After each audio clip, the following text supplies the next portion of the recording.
Mambo vipi mtazamaji wa Ndoto Zangu TV, kama your host Melody Arts, behind the camera ni Larry Twinkie, na leo nimepata bahati kubwa sana ya kukaa na one of the most adored, loved, glorified politician from Meru. Do you consider yourself a politician?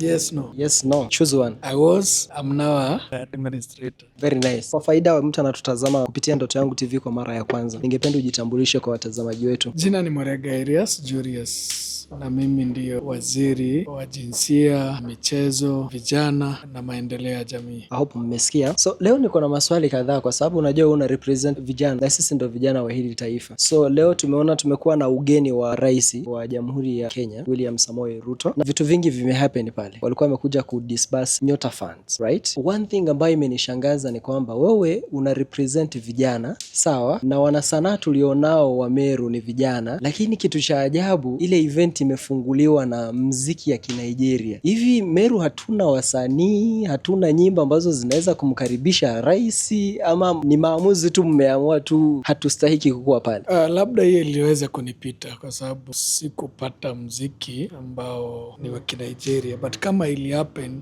tunaomba msamaha, kwa sababu nyimbo ambao mimi niliweza kupata ikitutumbuiza ni nyimbo tofauti na ni za hapa nchini Kenya, lakini pia si kusema we don't embrace other cultures. Ndio tuko Kenya na tuko Afrika, but these are global village. Lazima pia tunaweza saidiana culture, but cha msingi dile ambalo liliweza kuleta rais hapa, waliweza kupata hela. Yeah. So kama tunaizungumzia hilo, maoni ya wadau wanasema kwamba Nyota Fund ni ya World Bank, lakini ni kama serikali ya Kenya kwanza iko kuteka advantage kupiga PR nayo, ikipresent ni kama inaisaidia society, lakini kiukweli ile pesa sio ya serikali yetu. Unaweza clarify kuhusu hili? Kwanza serikali kwanza ni nani? Serikali ni mimi na wewe, because tukisema serikali bado sisi ndio tunatoa ushuru wetu ndio tuweze kupatia serikali. Hakuna serikali isipokuwa sisi. Jambo la pili, Nyota Fund ni kweli ni World Bank, lakini iko na partnership between World Bank na the government of Kenya.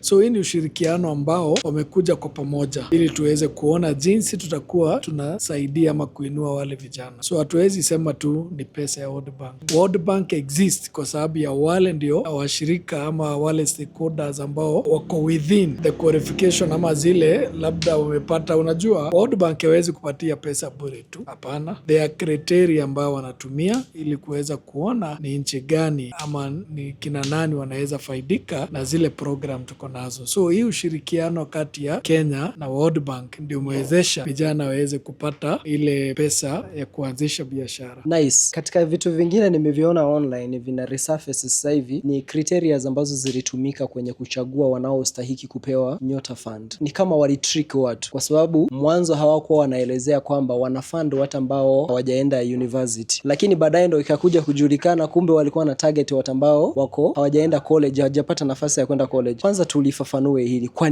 nini watu ambao hawajaenda college? Kwa sababu ukiangalia vizuri, tuko watu ambao wameenda college na bado wana madeni ya serikali, wapo ambao wapo mtaani na bado hawajaajiriwa, wangependa kufanya biashara, wengine wamegraduate kwenye school of business lakini hawajapata ajira mpaka leo. Labda serikali ingewazingatia pia wao, iwapee hiyo mitaji, ingeweza kuwasaidia wasikae nyumbani wakiwa depressed wakisema tulisoma lakini hatuwezi kujiajiri, hatuwezi kujisaidia. Kwa nini serikali imeamua watu ambao hawajaenda college?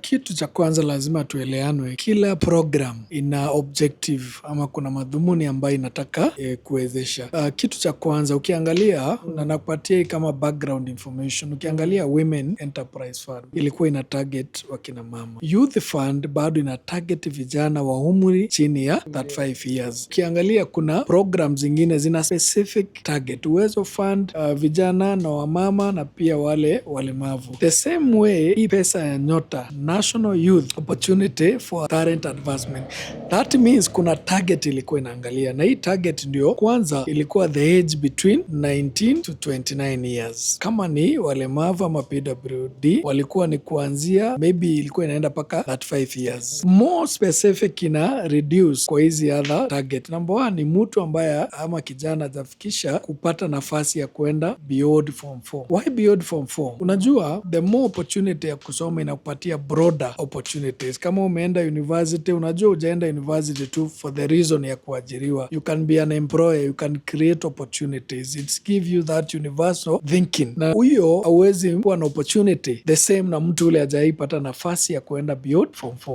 Na hao watu sana sana usaurika kwa society. Nao ndio maana the government of Kenya ama serikali iliona kuna vijana wengi wanapotelea hapo kwa sababu hawana exposure. Number 2, hawana equal opportunity kama wale walipata nafasi ya kuenda university ama college, na ndio maana ikatarget a group. Let me surprise you. Utakuta kuna wengi walienda university. Kuna wengi walipata capital wakiwa bado hata hawakufika class 8. But something to surprise you, kuna wengi ambao tulienda university tumeajiriwa na wale hawakuenda. So that means they are resilient, ama ile kuweza kufanya hata biashara na kujituma, because wao hana jina kubwa, hana kora, hawajafanya madegree, hana pride ati mimi nimefanya degree. Wale watu hujituma. Nao watu wakipatiwa hiyo opportunity ya kupata capital, they start small na bado wanakuja ku bridge ile gap kulingana na innovation na zile biashara wanafanya wanapatia. So hiyo ndio the reason the government ili target ya watu. 1, wameshaurika.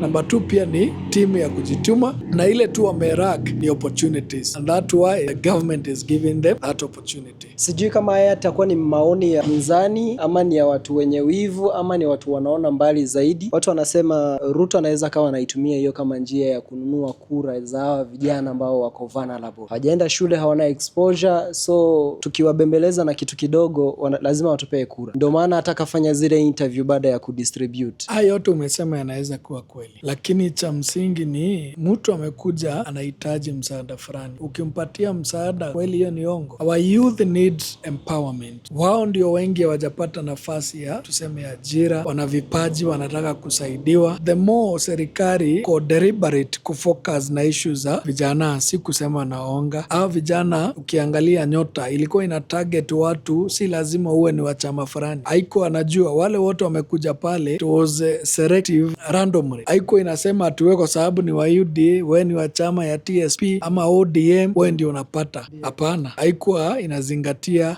your background, political background. So mwenye amepata ile nafasi, pia any young person ako empowered, anaweza kujisimamia. Pia yeye anaweza fanya uamuzi wa busara, kuangalia ni chama gani ama ni mtu gani atachagua wakati hiyo ikifika. So hii si mambo ya siasa, hii si ati nafasi labda ya kuwasawishi kwa sababu wamepata ile capital. Hapana, hii ni jukumu ya serikali kufanya kazi bila kuzingatia tofauti za kisiasa, na that's an opportunity kwa every young person, na imeenda for all the world. 1450 wote vijana 70 wamepata nafasi equal. Ingekuwa ni siasa basi tungeengemea upande moja, labda Mlima ama Western ama sehemu bonde la Ufa, labda ndio tungewapatia, lakini angalia Kenya mzima imekuwa inapata equal opportunities. So mpinzani itafuta agenda ingine. It is said that serikali imespend over 50 million Kenyan shillings kufanya hizi sherehe za disbursement ya hii Nyota funds. Watu wanauliza ama wana question, hivi hii pesa ingepita kwa chiefs, hakungekuwa na integrity ya wananchi kufikisha kwa watu husika bila serikali kutengeneza PR na kuwaste kama 50 million? Labda wangeweza kusaidia vijana wengi zaidi, lakini wameamua kuinvest over 50 million kwenye kupiga sherehe, helicopters,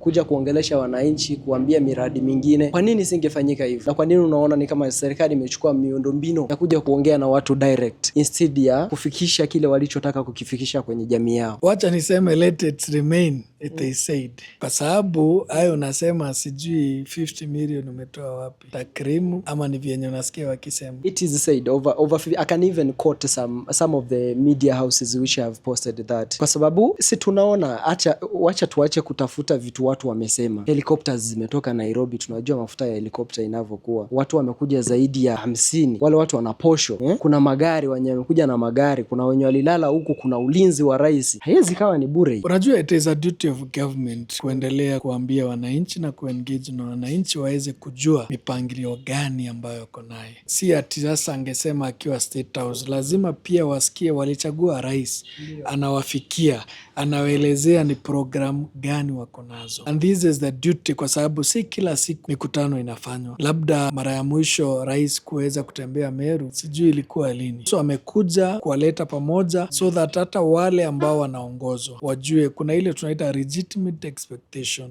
Ni jukumu pia wananchi wawe na expectation kwa serikali na iendelee kuhakikishia that we remember this is our commitment. Hii mambo unasema kuna wengi wamesikia nyota saa hii, na kama siyo mobilization na watu kukuja wakajua kuna something is happening, mbona rais amekuja, mara nyingi kuna wengi wanapitwa. So in the next disbursement watajua kwanza si scam kama vyenye wengi walikuwa wanasema ama wanadhani, because the president amekuwa pale, naibu wake na viongozi, so there is that endorsement that hii program ni kweli. Na apart from that rais pia amekuja na those other things ambao mambo na program zingine ambazo zinafanywa na serikali. Umesikia kazi majuu, so wakisikia isikuwe tu ni story tu, wanajua ni vitu ina happen. But kama hajakuja, wengi still hata wakiambua na chief, waambue na kiongozi labda MC, wanaona bado ina remain a story. So ile ilikuwa ni rai nzuri kuspend ile pesa. Sijasema unajua spending money, sijui hiyo money unatoa wapi figure. No.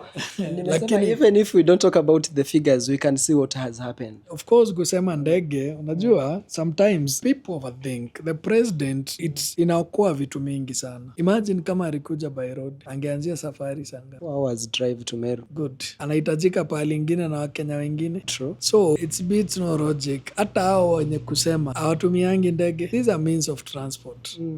So isikue ni kama labda kutumia ndege kwa rais kama ipaswa. I think kwenye speech yake I was live watching what he was, akihutubia wananchi. Hii siasa ya kuitana wajinga mbele ya hadhara, unahisi ni politics nzuri kwenye jamii yetu? Wajinga? I quote, wale wengine hawana akili. Hiyo ndo ilikuwa kauli ya Rais William Samoei Ruto. Mtu ambaye haelewi maneno. Tunamuitaje? Sio mwerevu. Mjinga. Labda wewe unaelewa Kiswahili. Kuna tofauti baina ya mjinga na mpumbavu. Mjinga akielimishwa anaweza kaelimika. Kwa hiyo mjinga katika opposition ni nani? Aliyetagetiwa haswa. Ndio nauliza, kuna wajinga kweli? Sina uhakika, labda sasa wewe ndo nakuuliza ni kina nani, kwa sababu ulikuwa na yeye. Kuna msemo wanasemanga mjinga akirevuka nani akua, so that kwa taswira kuna wajinga kweli, kuna wajinga ni kweli. Lakini unahisi hiyo siasa ni safi kwenye jamii yetu? Nimeuliza wewe, tuseme unaitwa Murega, nikisema wewe ni Murega ni matusi? Mnamsikia kiongozi anamaanisha, yani ni kwamba wewe unapigilia muhuri. Alichokisema yuko sahihi, ile ni siasa safi. Ni swali nimekuuliza wewe, kama wewe ni mjinga uitwe mjinga, kuna makosa sawa? Acha tuseme hivi, wewe ni mwelevu, nikuite wewe ni mwelevu, inaweza kuwa na dosari ama ni mbaya? Hiyo ni sifa. Kuniita mjinga ni matusi. Sikujua kama kwako ni matusi. Okay. Let's move on. We have a lot to talk about. Serikali inapanga kuuza shares za Safaricom, moja katika mgongo wa uchumi wa taifa la Kenya, ya 15%. Na hisi hakuna Mkenya ambaye anaendesha maisha kwenye hii Kenya kwa kitu chochote anachokifanya bila M-Pesa, which means we are going to expose our data to a foreign country yenye hatujui what are they gonna use those data to do. Ni kama maisha ya Wakenya wako in a risk. But anyway, serikali imeshaamua inaenda kuuza hizo shares. At what age are we? Serikali inaamua kufikia kiwango hichi na kuprogress na deal kama hii yenye inaenda kuumiza Wakenya. Already umemake a decision inaumiza Wakenya. So unataka nikuelezee nini ingine? Why you continue because you are part of the government? Ningefikiria ingekuwa you are neutral, ungeniuliza labda mtazamo wangu ama maoni yangu. Lakini ukisema inaenda kuumiza, already umemake a conclusion. Ama wewe umeongea kwa niaba ama nani? Kwa niaba ya wananchi. Doto inaongea kwa niaba, wao wanaumia. Umefanya ile analysis ukajua? Yes. Okay, tukiangalia Safaricom ni mgongo wa uchumi wetu, si ni ukweli? Kuna mtu anamaliza siku hajatumia M-Pesa ama Safaricom hayuko. Na Safaricom ndio imehold data zetu. It has everything. Kwanza kuna sheria inaitwa Data Protection Act. That's true. Unajua hivyo. Unajua the information yako, hata banks ziko na information yako and they cannot release anywhere unless kama kuna court order. So your information iko protected na sheria. So si kana kwamba there are so many others hata banks ziko hapa nchini which they are not, si za Wakenya na biashara nyingi which we give the information. But kuna sheria ambayo ina protect. So on the basis of that, sidhani kama hiyo ndio the reason wewe unaniambia. Lakini unajua mheshimiwa, wasiwasi wangu uko sehemu moja kidogo. Tulikuwa na kesi ya WhatsApp ilikuwa inauza data. Kulikuwa na kesi kubwa hapa Kenya. Mark Zuckerberg alipelekwa kwenye mikono ya sheria, which means ni kitu ambacho kina happen, sio kwamba haitokei, unaona. So watu wana huo wasiwasi kama kitu kama WhatsApp inatuambia ni end to end encrypted, lakini mwisho wa siku tunakuja kukuta data zetu zinalikiwa somewhere else mpaka wanapelekwa mahakamani. How are we gonna trust this new foreign company? Ndio nakwambia sheria ambazo tuko nazo, we should see where the gap, ndio tuweze kustrengthen sheria zile, the legal framework ya kuprotect our data. Kwa sababu kuna kampuni Airtel, sijui kama ni ya Kenya, lakini bado tunaitumia. So the engagement ile ningefikiria ingekuwa more productive.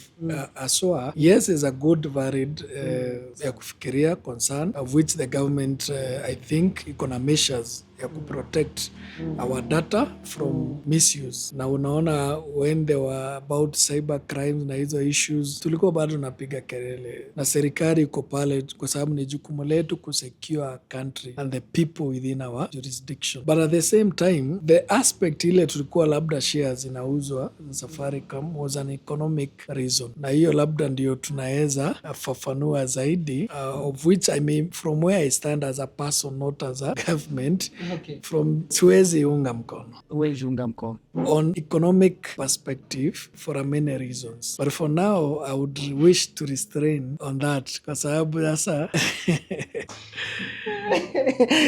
nasema hivyo because one of the areas ambao pia mimi nimesomea ni finance, na ndio maana labda kwa leo tupate nafasi ingine tuangalie the con and pros without perspective ya labda the position which I am, ili tuweze kufafanua, tuweze kuona why decision ambayo ilifanywa. But maybe if you get more information from treasury, tuendelee to engage, we'll see maybe the reason why they chose the alternative. But from where I am, I may not support the position ya kuuza hizo shares. Katika kitu kingine nimeona kimecaught attention ya watu. Unajua pale kwa live watu wanakuwa na maoni mengi. Ni wakati rais alisema choosing an educated leader ni muhimu. Anafanya kazi, wewe unapigiwa makofi tu. Watu wameitafsiri kama alikuwa anapiga dongo Gachagua. The axe ile inatumia kukata mti, kitumia ile ikiwa sharp na ikiwa brand, ni gani itakuwa kwa urahisi, matumizi yake itakuwa rahisi. And that why masomo ina sharpen. Ndio maana the context alikuwa anasema better when you have somebody ambaye anakufanyia kazi yako iwe rahisi. Wewe na mimi tunaelewa in the context ile alikuwa na ningemuuliza mwenyewe ningepata jibu sahihi.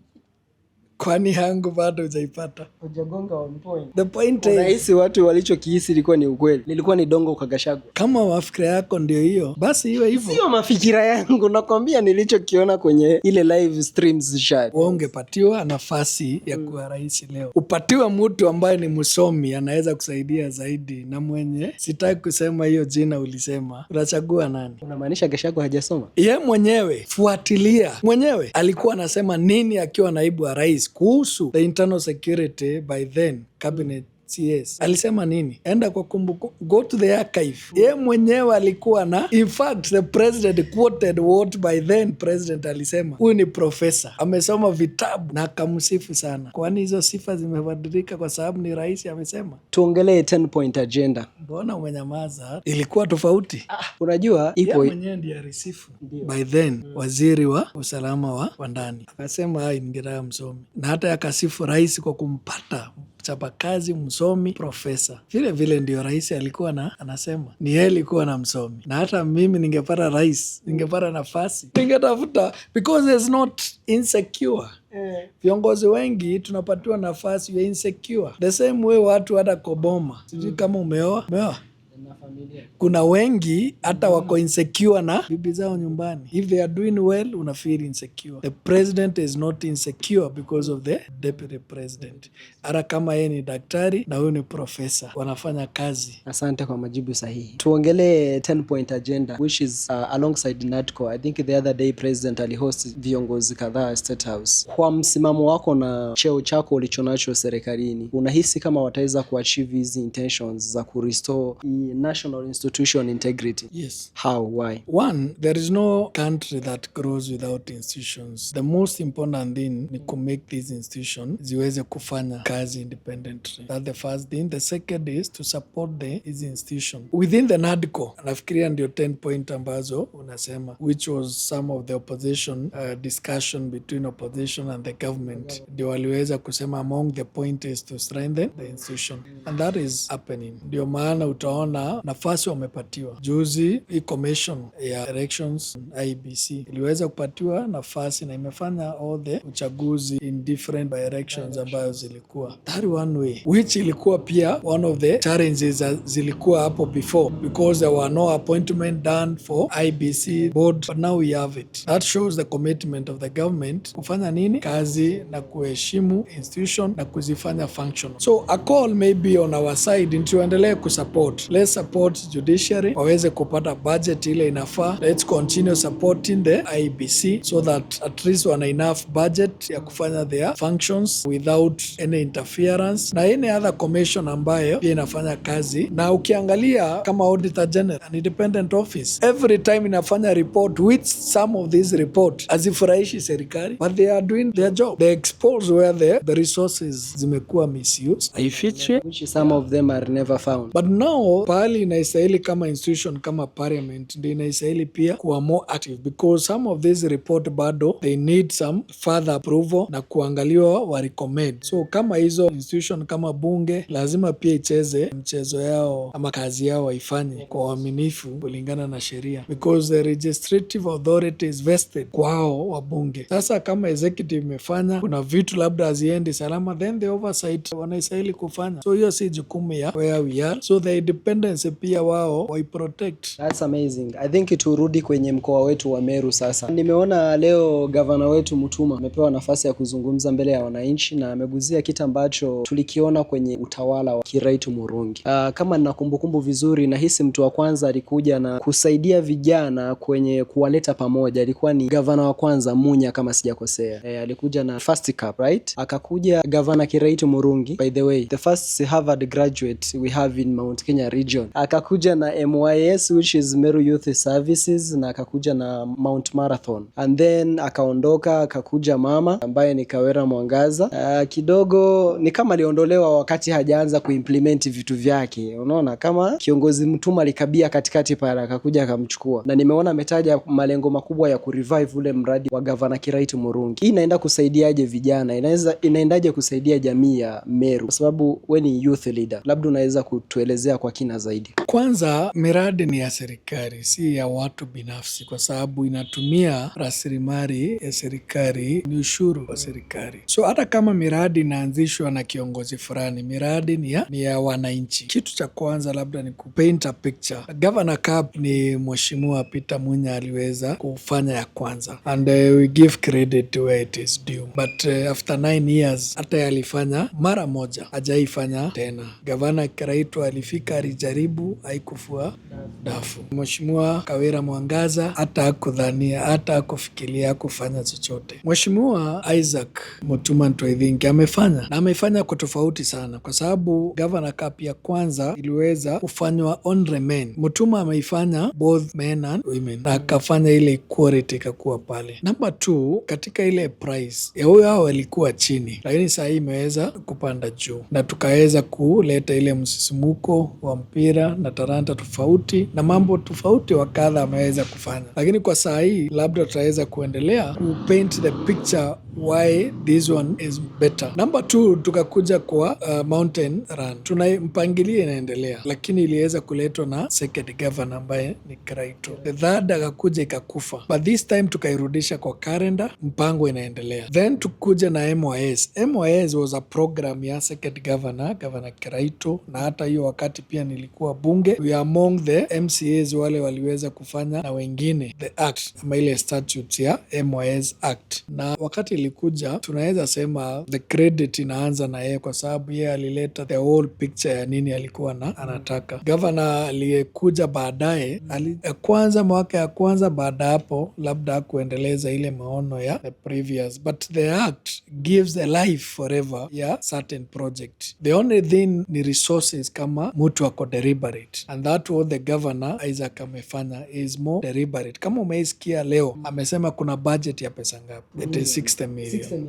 So that means as a governor amekuwa deliberate kujadiliana na MCAs, wakaona umuhimu wa kufocus na budget ya kwenda kwa vijana, na hapo ndio tuko sahi. In the next 3 or 4 weeks we'll be doing recruitment, lakini nataka kupaint pia picha uone tofauti ya MYS ya former governor ambayo pia alifanya kazi mzuri on that na ya sahi. The previous ilikuwa ina target 2 phases. Moja ni paramilitary training na instill discipline, then from that inaenda kwa TVET ama vocational training centers, wanapata ujuzi then they are released to the let us say market ama. Then what we have changed is sisi tunafanya hiyo paradisciplinary, not paramilitary, paradisciplinary for a short period ya kuwafunza tu soft skills, mambo na digital, maybe marketing, entrepreneurship, mambo ya some discipline training, saving, mambo kama hiyo. Then from there tunawaingiza kwa community service. These are an element kwa community service, vijana pia wakuwe exposed kuintegrate some of the things wanaweza fanya for community purpose, but they will be earning something. By the end of the day watakuwa wanapata pesa, so ita create one commitment kwa community, number 2 ita create an employment, na number 3 tuta instill sasa hiyo saving, waweze kupata kuna savings ambayo baada ya hapo tutawapeleka kufanya hard skills TVET na bado wa vocational training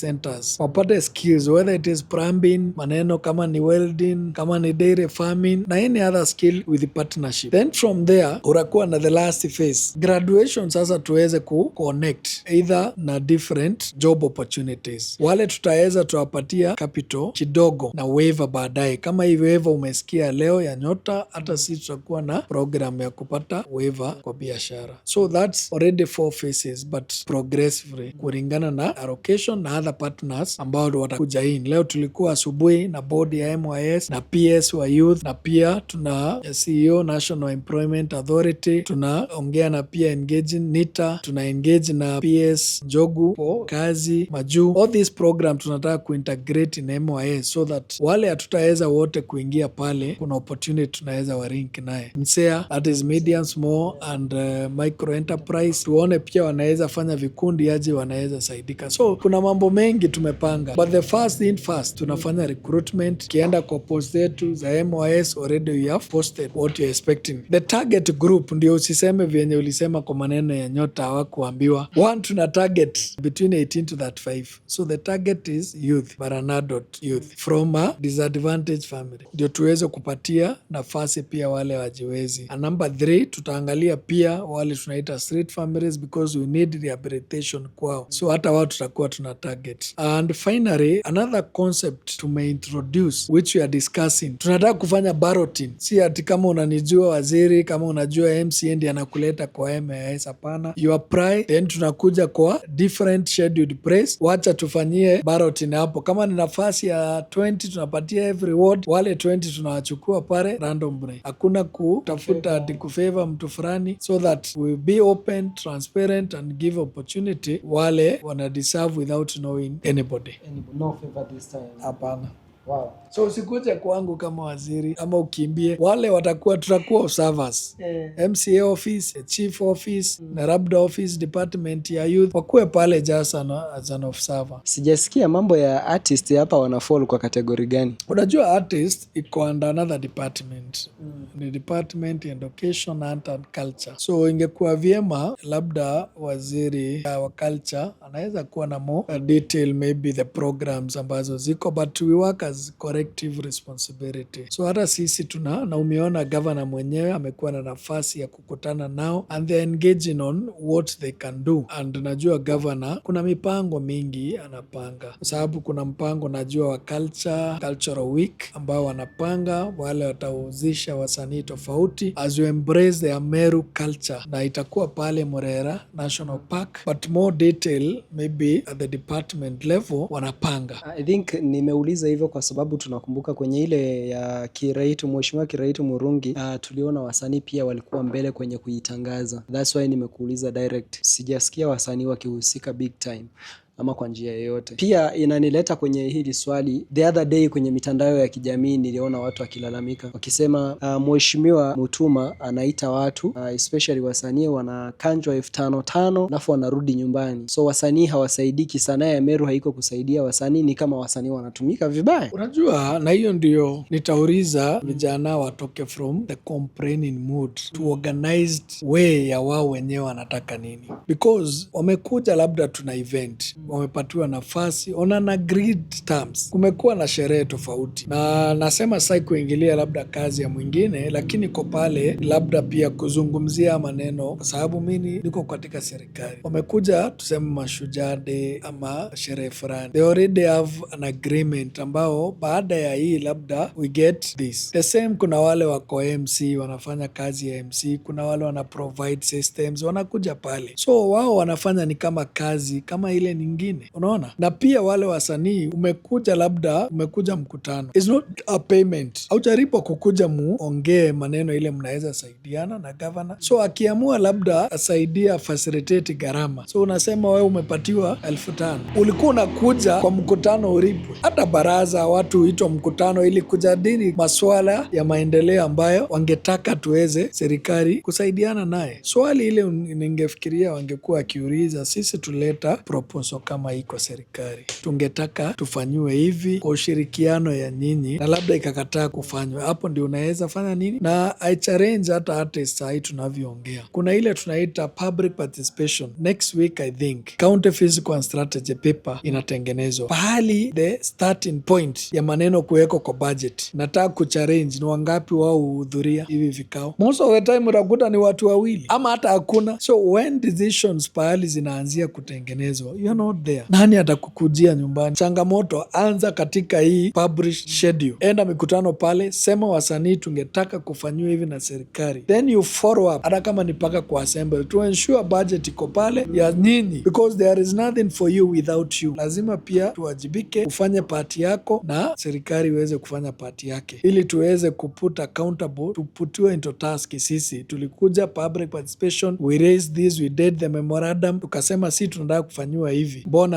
hamjafanya? Lakini wengine wakikuja pale waseme si tunahitaji tuseme maji, unakuta most of the time vitu za wale wajakuja pale kusema na ile influence inakuwa ngumu sana. Na hii hata ni changamoto pia mimi na challenge the young people wale wangetaka kuengage on sports and other discipline, na vitu pia kuwa empowered wakuja kwa hizi mikutano, so that we make decisions ziko informed na wananchi walisema nini. Amazing. Leo tumesikia again His Excellency William Samoei Ruto amezungumza ku make Meru a city, na hii kitu imezungumzwa mara nyingi sana. Hii ahadi ni kama tunangoja ikuja na Singapore.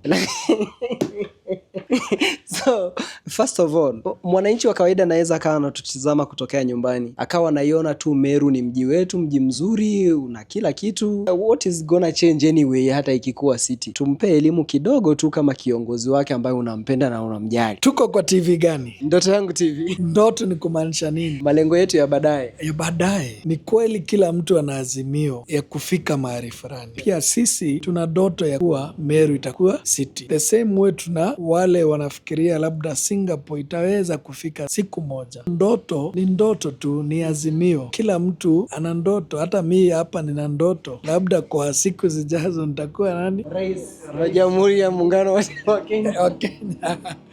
So but it's a serious, because with city it brings a lot of other things. The same way juzi tu tumekuwa na Kobo municipality ambayo comes with other resources. Ndio nasikia kuna zile fund zimekuwa zikitoka kwa World Fund and other agencies kusupport tufike nini city. The same way kufika municipalities, the same way city, it brings other resources from the national government zinakuja kusaidia to make maybe town kama ni more roads, more facilities, whether it is stadia, disaster response, street lighting, all these, because city brings with other opportunities, na ndio maana it's a progressive but also brings also other challenges and responsibility. Na hizo lazima pia hauwezi kaa pahali moja, lazima unapiga hatua. Ile pahali umetoka kwa market, kuna market imegrow to a town, kuna town imegrow to municipalities, the same way to a city. You cannot remain the same way you are. Ndio maana wewe juzi haukuwa na ndevu, sasa uko na ndevu because it's growth, progressive. That's So personal. nataka to remain kama soko, Meru kuwe tu kama vyenye ilikuwa 20 years ago. No, tunaazimia itafika tu. Very nice. Niko na maswali mawili mbili. I think nitayaunganisha kwa sababu the same William Samoei Ruto amesema namna ambavyo wanataka kutengeneza foleni yenye itatoka Maua mpaka Makutano. Akazungumzia pia kuwa wanataka kutengeneza hii barabara ya bypass kama sijakosea. Nahisi kuna maswali ambayo yanaendelea. Labda unaweza ukawa unayafahamu kuhusu namna ya watakavyopanua mji wa Meru. Ni kama aliyetengeneza ule mji hakuwaza mbali zaidi, especially kwenye kupanga ule mji. Mipango ama mikakati ya county government ya Meru iko vipi kuhakikisha town itagrow, ama itagrow vitongoji vya nje ndo viwe miji, ama itakuwaje? Unajua kuna kuwa na changamoto kwa planning before. Unajua sometimes town overgrows beyond na pace ambayo haikuwa inatarajiwa. Ndio maana unaona sewerage system ambayo iliweza kutengenezwa miaka mingi iliyopita, saa hii due to population increase na vitu mingi zimeendelea na town imeweza kuwa imefika kiwango fulani. Unaona sasa kuna overflow because maybe matarajio ilikuwa hawakuwa naona the growth itakuwa hivyo. The same way saa hii unaona the planning lazima to redesign. Ukiangalia jiji Nairobi, na hata wewe niliona katika show hapa tu Rwanda, kuna sehemu ambazo watu wameegemea town ikiendelea ku grow. The same way utaona hapa Meru town, side za Kithoka ilikuwa ina grow ikienda hivyo, sasa imechange after forest inapanda juu. So kuna bado nafasi ya grow outside hapa tu CBD. So utakuta hata ukienda nchi za ng'ambo kuna zile tunaita old town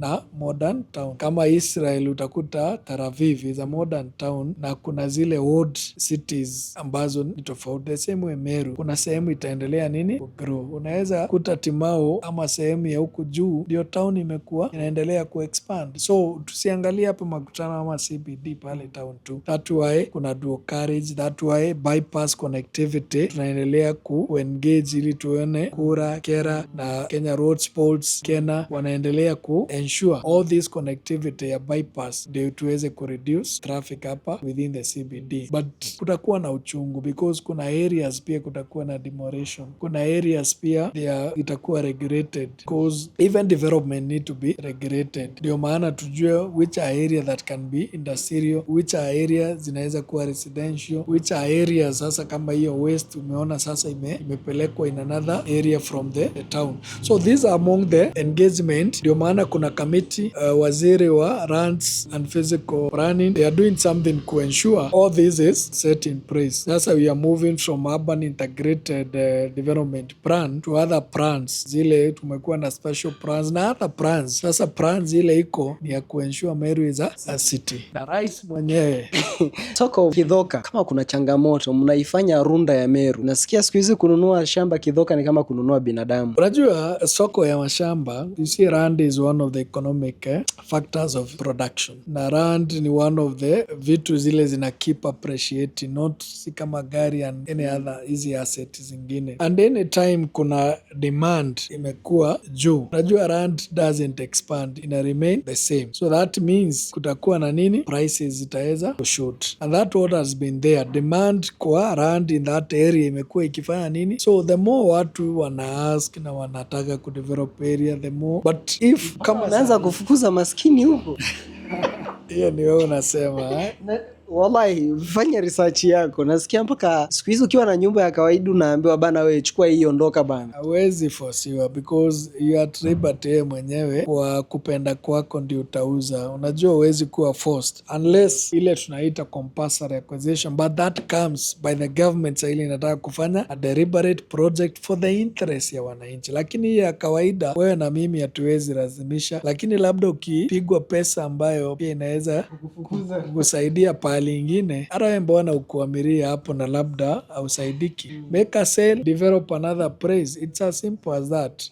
Hata hapa town badala tu ukae hapa na rand ambaye ni idle and you are given a good amount kama vyenye tunaona Isiri na huko kwingine, sell haka kadogo, go buy a big rand, jenga, do something that can saidia, usikuwe na ile mentality. But anyway, as I've spoken, rand policies in Kenya, they need to change because in the near future tutakuwa na agricultural land because you have subdivided land to small portions. These countries are agriculture country and more economy yetu ina depend na, so the more we subdivide, the more tunatupilia mbali nini ukulima, na ni very important. So as much as we are focusing na kuuza mashamba, let's look at some areas to protect ziwe za ukulima. Tukiongelea ukulima, I think Rais also amezungumzia mambo ya aggregation park ambayo ni ya Meru Kaipu kama sijakosea, ambayo imefunguliwa center yake Ruiri Ruwerera kama nimeipronounce venye nafaa. Hii inakuja kusaidia vipi wananchi, kwa mtu ambaye anaweza kawa hafahamu? That's an opening kwa investors because not only investors but pia watu wetu wanapata opportunity. Kwa aggregate ni kuleta pamoja labda from different farmers ambao tuko nao Meru, we are doing well kama ni makadamia, na pale tuna one of the investors ambaye amekuja pale buying and maybe processing, na anatusaidia kuuza sehemu mbalimbali. So ile ni center tu tumeleta pamoja ya investors tofauti, wamepatiwa na tariff ambaye ziko friendly na pia incentives by serikali ya county hapa wakishirikiana na national government, na pia wamecreate facilities, cold rooms. So unajua unaweza kuwa na mboga ama vitu tofauti unaleta pale, can be stored for a period of time when the prices ziko sawa, then unaweza uza in future. So one farmers vitu yao perishable yaribiki kwa haraka, kama ni tomato and other vegetables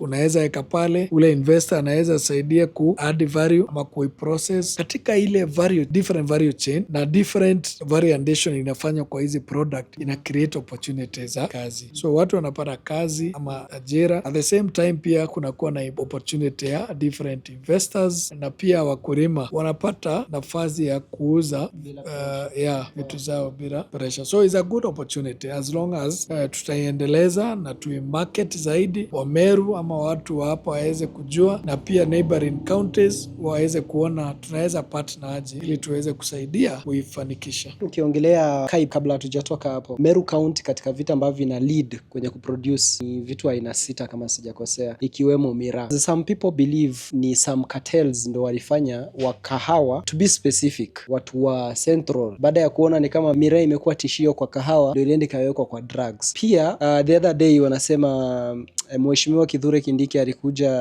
Maua akasema wanajua hiyo cartel na hii kitu inakuja kushughulikiwa, lakini wakulima bado wanaona ni kama hiyo kitu, hizo vitu zote zinaongelewa kama siasa, kwa sababu ukiangalia kwenye soko la miraa ama kwa watu wanaofanya biashara ya miraa, wa Meru wamebaki na asilimia kidogo sana ukizingatia miraa inatoka kwao. Serikali inafanya nini kuhusu hili, ama una maoni gani kuhusu hilo? The act ilikuwa inatengenezwa ili tuweze kuona, ndio inaitwa promotion, kwa sababu tunataka kupromote miraa, kitu ya kwanza, na ndio serikali hata yetu ya county we deliberate kupatiana budget katika miraa. Remember, miraa is a scheduled crop. Miraa hapa nchini Kenya ni the same vyenye kahawa, majani chai, pyrethrum na vitu tofauti, ndio bado miraa iko. Na NACADA they borrowed maybe from hiyo kwa Narcotic Act ambayo ili classify some content ziko kwa miraa ziko drug ama classified to drug, but lazima kama serikali pia we clarify that, na ndio maana I think Senator amepeleka mswada bunge, sijui imefika at what stage ya kuondoa that classification in a Narcotic and Substance Act, kitu kama hiyo. But for now lazima tuendeleze hii agenda because kuna watu wengi they survive na miraa. We protect against cartel, wa ile tunaita we protect consumer, at the same time we protect the farmer wa miraa, na tutamprotect kupitia hii sheria. Ndio maana ule mkulima hata miraa ikiuzwa where there is market, kama ni Somali ama other areas, then mkulima anapata a good share from what yeye mwenyewe ana katika ile ukulima wake. Na ndio maana hii sheria through County Assembly ya Meru and through executive ambayo governor ndiye aliweza kupitia agriculture kupropose that legislative proposal, na mpaka ikaendea pale public participation, pia MCAs from that region, na mpaka imepita pale. So it is just an enforcement ya ile sheria ili iweze kuona manufaa imeenda kwa ule mkulima ako pale chini, mwenye ako pale Maua na sehemu tofauti ambao they do farming ya miraa. Na pia serikali kuu lazima itusaidie, because unless wao pia waingilie kati, because the talks zile zinaendelea ya bilateral ni nchi na nchi nyingine. So rais lazima na waziri ambayo ni wa foreign affairs wakuwe pale, so that wakuwe na discussion ambayo inaweza tusaidia. So hatuwezi kutoa rais, labda makamu ya rais, kwa sababu anaelewa hii sehemu miraa, wakuwe pale ili to support the county government, because the county government hawezi ingia kuongea na rais wa nchi ya ng'ambo nyingine without the blessing ya the top leadership ya nchi, and I feel that commitment is there. Ndio maana sasa naibu rais anachukulia kama part of the responsibility yake kuensure wale wakulima tukikuja mwaka ujao tuna kitu ya kusema, there is a good outcome ambayo trickle down katika ule mkulima wa pale chini. Juzi kwenye pitapita zangu kwenye mtandao wa Facebook nilipatana na one of the things zilikuwa zinachukua headlines pale, na hisa alikuwa amepost mtu anafahamika kama MC Laing'o. Kulikuwa na ugomvi baina ya mradi wa mheshimiwa Mutuma, alikuwa repaint street names. Watu wakaanza kusema anabadilisha majina ya mitaa, some things are unconstitutional. Ningependa kupata ufahamu zaidi kutoka kwako, kwa sababu ya kwanza tukimalizia hawajui kama by Mbunge Road ilikuwa ni vile ilikuwa named, lakini tunajua this is my Mbunge Road, na ilikuwa named after one of the heroes wetu mashujaa wa hapa Meru.